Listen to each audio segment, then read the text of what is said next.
नमस्कार दोस्तों, आप सबका स्वागत है हमारी एक और न्यू हॉरर स्टोरी में।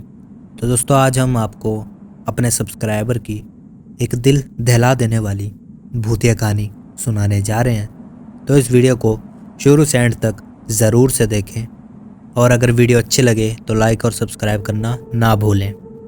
तो चलिए मैं आपको अपने सब्सक्राइबर की कहानी अपनी ज़ुबानी से सुनाता हूँ। मुझे अपने मित्रों और रिश्तेदारों से उनके भूते किस्से सुनने में काफ़ी आनंद मिलता है। तो आज मैं आपको मेरी चचेरी बहन का डरावना अनुभव बताने जा रहा हूँ। उसका नाम जसमीत कौर है और वो मेरे बुआ जी की बेटी है। यह घटना तब की है जब वो कॉलेज में एमएससी की पढ़ाई कर रही थी। वो उस समय वहाँ के गर्ल्स हॉस्टल में रह रही थी। परीक्षा से पहले वो और उनकी कुछ सहेलियाँ लाइब्रेरी में पढ़ाई कर रही थी। पढ़ाई करते हुए रात के 12:30 बज चुके थे। उस लाइब्रेरी में वो केवल 6 लड़कियां ही थी। लाइब्रेरी में सन्नाटा छाया हुआ था। सारा हॉस्टल एकदम शांत था।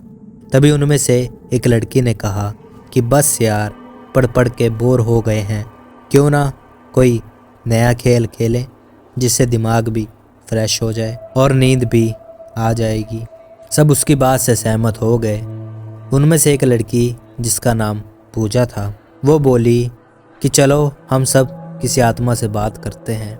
यह सब कहकर वो अपने कमरे में गई और ओइजा बोर्ड लेकर आई जिस पर A to Z तक अल्फ़ाबेट, 0 से 9 तक नंबर और किनारों पर यस और नो लिखा था। पूजा ने बोर्ड के चारों किनारों पर 4 मोमबत्तियाँ जलाई और फिर लाइब्रेरी की सारी लाइट बंद कर दी। फिर उसने सिक्का बोर्ड के बीच में रख दिया। उनमें से 2 लड़कियां तो डर के मारे अपने कमरे में चली गई और बाकी चारों ने उस सिक्के पर एक एक अंगुली रख दी।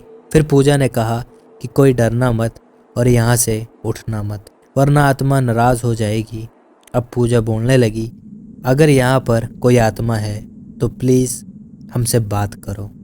लाइब्रेरी में अजीब सा सन्नाटा और अंधेरा छाया हुआ था। अचानक लाइब्रेरी में कहीं से कुछ आवाज़ आई। उन्होंने सोचा शायद कोई किताब गिरी होगी। उसी समय सिक्का हिला और जसमीत दीदी ने पूछा, क्या यहाँ पर कोई आत्मा है? तभी छत पर लगा बंद पंखा ज़ोर से हिलने लगा। सभी लड़कियाँ डर गई, लेकिन पूजा ने कहा कि कोई भी लड़की अकेली मत भागना। ऐसा करने से आत्मा उसे नुकसान पहुंचा सकती है। उसके बाद पूजा ने ऊपर देखते हुए कहा कि अगर कोई आत्मा यहाँ है तो हमसे बात करें। कुछ देर तक सन्नाटा रहा और अचानक सारी मोमबत्तियाँ बुझ गई और लाइब्रेरी से कदमों की ठक ठक की आवाज़ आने लगी। सभी लड़कियाँ डर के मारे भाग गई, लेकिन जसमीत दीदी पीछे रह गई और उनसे दरवाज़ा नहीं खुल रहा था। अचानक उन्हें लगा कि कोई उन्हें पीछे की तरफ खींच रहा है। वो ज़ोर ज़ोर से रोने लगी और चिल्लाने लगी। उनकी आवाज़ सुनकर हॉस्टल की सारी लड़कियां जाग गई और उठकर लाइब्रेरी की तरफ दौड़ी।